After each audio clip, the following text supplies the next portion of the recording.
देखिए, ये सिर्फ हंगामा खड़ा करने के लिए अगर आप सदन को बाधित करने की सोच रखते हैं तो ये गलत है।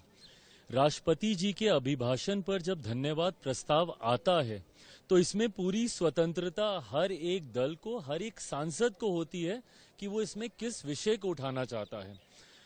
माननीय स्पीकर साहब के द्वारा भी, चेयर के द्वारा भी इस बात को स्पष्ट तौर से कहा गया कि अगर आप नीट के विषय को भी उठाना चाहते हैं, देखिए ये विषय ऐसा है जिसके लिए सरकार भी पूरी तरीके से गंभीर है। सरकार कतई नहीं चाहती कि किसी भी छात्र के साथ अन्याय हो, उसके भविष्य के साथ कोई भी खिलवाड़ हो।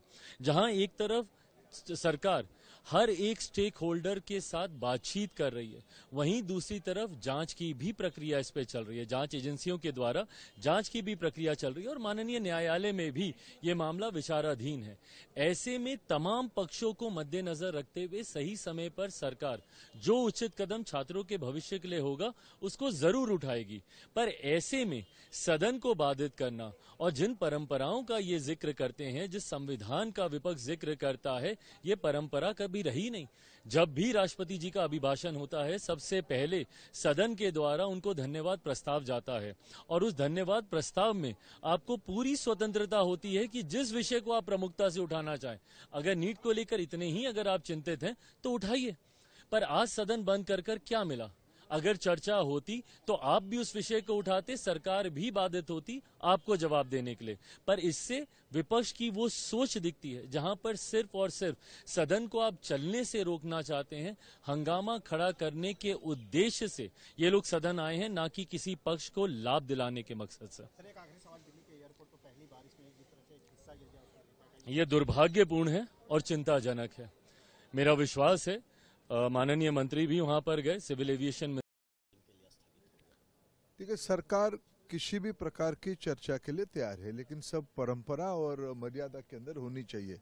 जब कल परम आदरणीय राष्ट्रपति महोदया जी ने अपने प्रारंभिक भाषण में परीक्षा के ऊपर खुद ही एड्रेस किया, ये सरकार की इंटेंशन को प्रतीत करती है कि हम कोई भी विषय को सामना करने के लिए प्रस्तुत है, जो तथ्य हम समाज में रखना चाहते हैं। अगर आज प्रतिपक्ष धन्यवाद प्रस्ताव पे चर्चा करते हुए, जिसको दोनों सदनों के अध्यक्ष ने उनको यही परंपरा की याद दिलाई कि राष्ट्रपति अभिभाषण के उपरांत जो धन्यवाद प्रस्ताव होती है, उस समय में कोई आर्जनमेंट मोशन वगैरह, स्थगन आदेश वगैरह का कोई उसका परंपरा इस हाउस में नहीं है। जब राष्ट्रपति जी ने खुद परीक्षा को उल्लेख किया है, आप उसको धन्यवाद प्रस्ताव में बोलते हुए आप आपकी मत रखो, आपको जो कहना है, जो आलोचना करना है, जो सुझाव देना है रखो।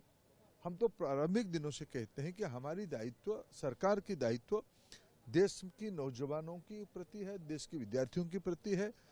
हम सारा विषय स्पष्टता के साथ आप लोगों के माध्यम से देश के सामने रखे हैं, आज भी सदन में रखना चाहते हैं।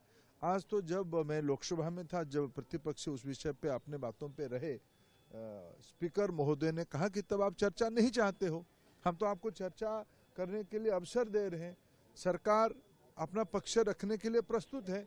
जब आप चर्चा से भागते हो, सरकार अपना पक्ष रखने के लिए प्रस्तुत है, तो कंफ्यूजन किस बात की है?